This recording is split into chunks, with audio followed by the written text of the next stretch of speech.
Hey y'all, Chelsea and Danny here. Enjoy this episode of Today's Homeowner here on YouTube. Today's Homeowner with Danny Lipford. Real projects for real homeowners with real solutions. Information and inspiration on improving your home from professional remodeler Danny Lipford. Hey, I'm glad you're with us this week. We're about to show you a large and very unique addition that's being built on the front of this home. Now, most additions that we build are built on the rear of homes when people need that extra living space. This one, over 800 square feet, will really change the look of the front of this ranch-style home. Also on the inside of the walls and ceiling, V-groove wood. Really going to make a nice rustic look. Stone floor, even a fish pond inside this room. And you'll see it all before this show's over. Stay with us.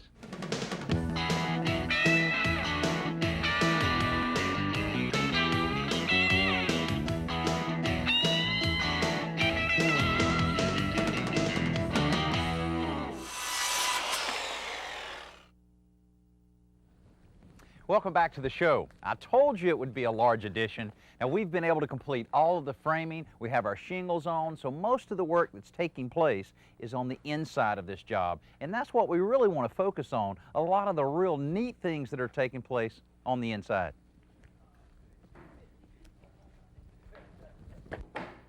Now, you can really get an idea of how large this room is once you're inside. Looking at a 20-foot wall on this side, over on the other side, 10-foot wall, and a lot of cubic feet in between. Now, the guys that have the tough job today are insulation installers. They're in the process of installing all of the fiberglass insulation on the ceiling area as well as all of our perimeter walls. Now, when you build a wide open room this large, there's just a few things on the framing that you have to do a little bit different. One of those involved the blocking or purlings that we have running down the center of the room. Now, these consist of a 2x6 that are cut into the rafters that are 2x8s. Next to that, we have a 2x6 that are nailed right beside it. And you may wonder, why use a 2x6 instead of the 2x8s like we have on the rafters? Well, actually, we wanted to allow a small space between the top of that block and the roof decking itself, so that when all of the insulation is installed, we'll still have a flow of fresh air coming in from our overhang, the soffit vents we have, going above the insulation and below the decking and exiting out into the attic space. Now, this will prevent any hot spots that you may have in the ceiling area, as well as any moisture that can accumulate. So it's very important when you're taking care of a big vaulted ceiling like this. Now, some other things that we're having to do involved adding more blocking in the walls. You can see the blocks that we have here that would not be typical if you were building just traditional walls or installing traditional drywall material. What we're installing is a 1x6 V-groove pine. Now, this is a pretty good looking piece of wood, but actually it's a D grade instead of a C grade. Now, that means we're going to have an occasional knot like this, but that's really the look the homeowners wanted. Just a little bit of a rustic look here and there with the knot. So we're having to put the extra blocking in so that when these are installed vertically, we'll have plenty of places to nail those off. Now, on the ceiling area, the wood will be installed across the actual rafters, so plenty of blocking there. Now, basically, we've got a good grade of wood here, but the difference between a C grade and a D grade is about 20 cents a lineal foot. So you need to consider that when you're going to the store and buying any wood you may use on any walls or ceiling that you may be doing. Now, earlier in the show, I mentioned about a fish pond. You may be questioning like exactly where it'll go. Well, we've got plenty of room, but it'll take up a large area on this side of the room. And we had to anticipate that with putting in some plumbing pipes here and there, an electrical conduit. It will loop out, and we'll have all of our pumps and filters on the outside. It'll be nice and quiet, won't disturb anything on the inside. Now, of course, the insulation that's being installed here is for an obvious purpose, to really insulate this from the outside temperatures. But the insulation in an adjacent room is for a different reason. Yeah, everything's looking good, Dennis. Now, everybody has a hobby. Well, the hobby here is music, and you actually have a little small home recording studio here. So the insulation that will be used in this area will be used to insulate the rest of the family from all the good music coming out of this room. Now also, you can see we have the audio cables that are already pre-wired in that go from this room over to basically the control room. Be a nice plate glass window in between, and we also have a nice high ceiling in here, so everything should be somewhat acoustically perfect once they install the insulation, install the wall board, and on top of that, they'll be putting a thick acoustic material that should work out just right. Now, before the end of the show, you'll see everything complete, so don't go anywhere. Now, since we were on this job last, we received a special order of the 1x6 V-groove pine we're using on all of the walls and ceiling area. Now, it was special order because some of these boards are over 20 feet long, which we needed these long boards because of the tall walls and long stretch of ceiling that we're dealing with. Now, speaking of the ceiling, you can tell that the guys have really made a lot of progress and are about halfway up on the installation of the wood. They're in the process of cutting around all of the skylights, and you may notice all of the house wrap that we've installed on the inside of the rafters. That's been installed for a special reason. Now, if we were using drywall, we really wouldn't need the house wrap because the drywall itself would act as the air infiltration barrier that we're using the house wrap to do. Now, drywall, basically with large sheets with all the seams taped, you're really not concerned with the heat of the attic that can penetrate through into the living space. But when you have a series of boards like we have here, even though they're tongue and groove, you can still have quite a bit of influence from the heat forcing its way into the room. With a house wrap, we don't have any problem with that at all. Now, of course, this takes a long time to install this much wood, and basically you're putting one run in at a time from one end of the room to the other, because the critical thing here is even though this is a good grade of wood, the width of the boards can change. It can even vary as much as 1/8 of an inch. So our cut man has to really make sure he's utilizing for each run a width of the board that's very similar. Now, installing the wood, basically, put it right in place. Occasionally, you have to take a little block and kind of beat it down because of the tongue and groove may be irregular in some places. Then, of course, utilizing your nail gun allows you to, take a fair amount of time to do it, but it's a lot quicker than using a hammer itself.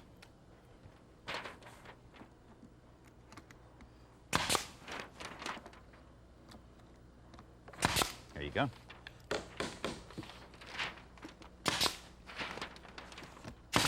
There, and basically that's it. Just keep running back and forth because we're installing over 18,000 lineal feet of 1x6 V-groove on this project, so it does take a while, but the end results are great. Now, all of the wood has been installed in this area of the home, which is actually the original family room. And it certainly looked like an old family room when we started, with old dark paneling and generally just kind of a gloomy look to it. Well, it's certainly not that way now with all the new wood that's kind of brightened it up a good bit. Now, we did several things to really make sure that the wood would look good for a long time after it was on the wall. One of the challenges you have with installing wood like this is the possibility of shrinkage from the moisture being drawn out of the wood after it's installed. So what we did is we brought all of the wood out fairly early in the project so that the air conditioning in the home could really dry the moisture out. That way we would eliminate most of the problem with the shrinkage. Also, in using some of the long boards that we had, we were able to stretch a long area like this wall without any seams. And we kept the joints very tight where the ceiling met the wall so that we'd eliminate any need for any molding. Even in the inside corners, tying those boards together tightly eliminates the need for any inside corner molding that doesn't necessarily look that good. Now, another thing that we've done, some really tight craftsmanship here. Dennis and his guys have done a great job in areas where the wall meets the ceiling. In areas like this, that 45-degree joint's really tight. Even the area over here where the wall meets the ceiling from the kitchen, even though the wood's running in two different directions, still looks great. Now, of course, a lot of times people would think about staining this wood and kind of darkening it a bit. Well, the homeowners really wanted to maintain a light, airy look like we have now. So what we'll be doing is lightly sanding the wood and then applying 2 coats of clear sealer so that it protects the wood, makes it durable, and it'll look just like this for a long time. Now, our next big stage is to install the unique flagstone floor that'll go throughout this area, the adjacent kitchen, and the large room we've been following. Now, it presents a lot of challenges because it comes in random sizes and thicknesses ranging from 1.5 inches to 3/4. Now, how can we possibly get that floor nice and flat? We'll show you in just a minute.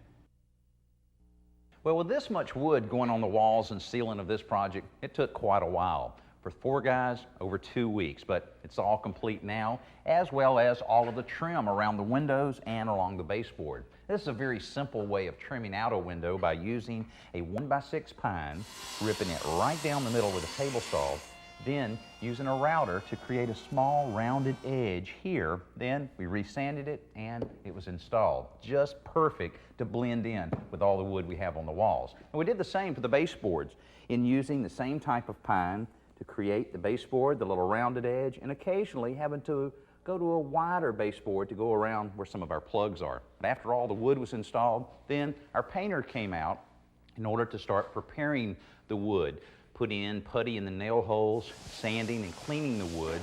Then he applied 3 coats of a clear sealer that was a satin finish instead of gloss. Kind of knocked down the glare in the room, but still provided a good cleanable surface. Now, the next thing that's taking place is the installation of a stone floor. And the gentleman that's responsible for that part of the job is Aaron Ray. Well, Aaron, it looks like you have your job cut out for you here. I've seen this on patios all the time outside, but how often do you use it inside? Not very often, Danny. This is one of the few times we've ever done this to this capacity, for sure. And it's been a real fun job. Well, it's a little bit of a challenge with all the uneven nature of the stone, I guess. No doubt. It's like putting pieces of a puzzle together. Everything has to be chipped into place first, and then we come back and mud everything in and grout the joints, and final step, of course, will be sealing it. We won't get to that for some time. And after it dries out a bit is when you put your sealer on it to give it just not really a gloss, but a little bit of a kind of a matte finish, I guess. That's right. That's what the customer's requested. She doesn't want a high gloss finish on it. She wants to keep the integrity of the stone. Well, that's great. Well, it certainly makes a nice looking floor and will kind of add to the uniqueness of the overall room. But here's something else that's kind of got a unique twist to us. Tell us what we're looking at here. This is going to be a fish pond.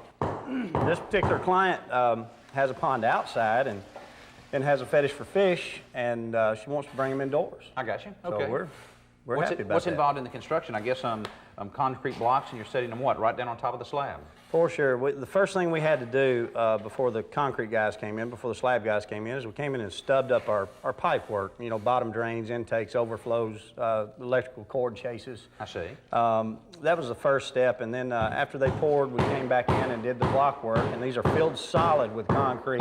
And the pond's parched on the inside, and the final step will be painting this with a rubberized paint. Oh, I see. Okay, to really make sure that it doesn't leak. Oh, out it of the can't room. leak. Okay. All right. Now, as far as finishes on the front here, I see a selection process taking place. Has that decision been made? It has, finally. That's been a long process there, but we settled on the Kentucky fieldstone. We're going to be cutting this stone. If you'll notice on the backside there, it's been cut on the saw. That's simply so we can have a good surface to work with against these blocks. Well, that'll look great. We're going to keep the natural effect of the stone to the outside. Be a good contrast between the other stone and this to really highlight the whole pond area. I think so. And then you'll be capping it off later. That's right. That's right. Well, great. It looks good, and look forward to seeing all of this complete and the fish swimming around in there. And we'll show you the completed project in just a minute.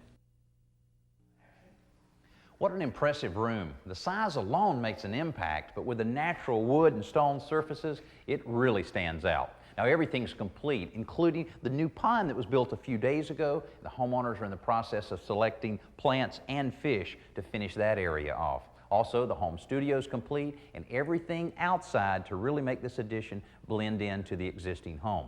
Also, the fieldstone we have inside has been carried out to the outside, and the homeowners are really pleased with the overall results, and I can certainly see why. I'm Danny Lipford. We'll see you next week. Get ready to review your fix-it list as Danny and home repair expert Joe Truini show you this week's simple solution. Nearly every home has at least one troublesome door like this one here that just refuses to stay open and swing shut by itself. Now there's several things that you can do to cure this problem. One is a small wood wedge you can put right on the floor, but it'll end up getting lost. Another one that's a real neat trick is to remove your hinge pin. Use a hammer on a good hard surface to bend the hinge pin, put it back in, it'll cause just enough resistance that'll solve the problem in most cases. In fact, Danny, we tried that with this door. We bent the top hinge pin, but the swing is so heavy that it didn't hold much. The door still swung shut. So I'm trying something new here, which I think will work even better. I put a door stop behind the door and I screwed a metal washer to the end of it. Then I put the magnetic catch on the back of the door and marked where it met the magnet. Then I'm simply screwing the magnet to the back of the door right on my marks. I want to test it before I put in another screw. Go ahead and try that, Danny. Right there. Okay. Beautiful. That takes care of that. Of course, you'll want to make sure that you're using a metal washer when you're attaching it to the doorstop. And once you get finished, the magnet will take care of this problem. Now let's join Danny at the Home Center to check out this week's best new product.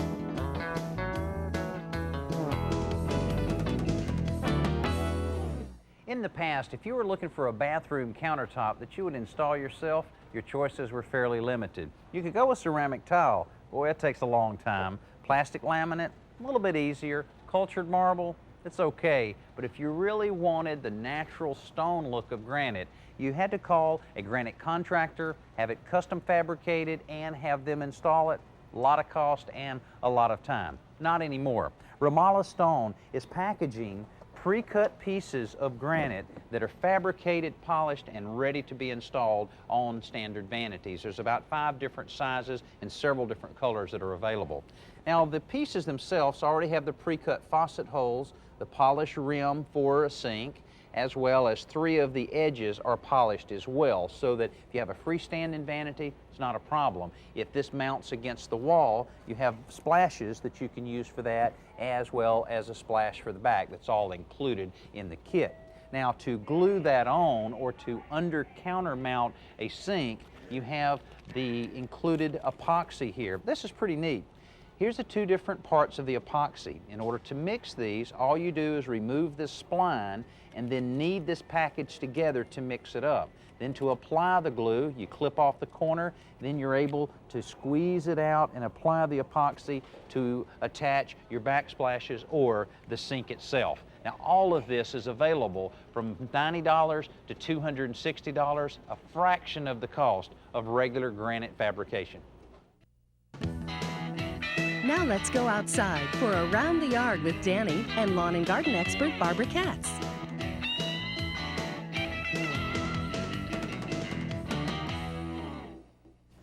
Now, I hear serious gardeners talking about compost bins, but I really don't know anything about them, Barbara. Oh, Danny, it's such a great thing to do in the garden. You know, we all have to mow our lawns, so we get the grass clippings, and then you got to prune your shrubs, and you got all of that. And then when you do some weeding sometimes, and especially in the fall when you've done the raking of the leaves, you just take all that stuff and you layer it in a compost bin, and it breaks down, and it creates this beautiful, beautiful soil that you can then spread back through the garden, and it's full of nutrients. It's just wonderful for all the plants. So a little bit of recycling effort, it sounds like. That's right. Okay, That's now right. I see the homemade bins out behind people's fences and so forth, but looks like you've got one from the home center here. Well, I kind of like this because it's very durable. It's very inexpensive to get and put together, and you can move it around in different locations in the yard. I think it's pretty important to put it somewhere where you don't have to look at it every day. But I'll just show you, it's got holes in the very top of it, and it's got these holes around on both sides, which actually let the rain go in, and that helps to speed up the process of breaking down all those things. Okay, how long do you think it takes for the soil or anything that you put in there to be usable in the season? How long does it usually take? You know, it depends on the time of year, but it's probably a couple months. And then there's a door on this particular one, which you can take off and just shovel all this beautiful stuff right out of the bottom, and then just keep layering it in over the top.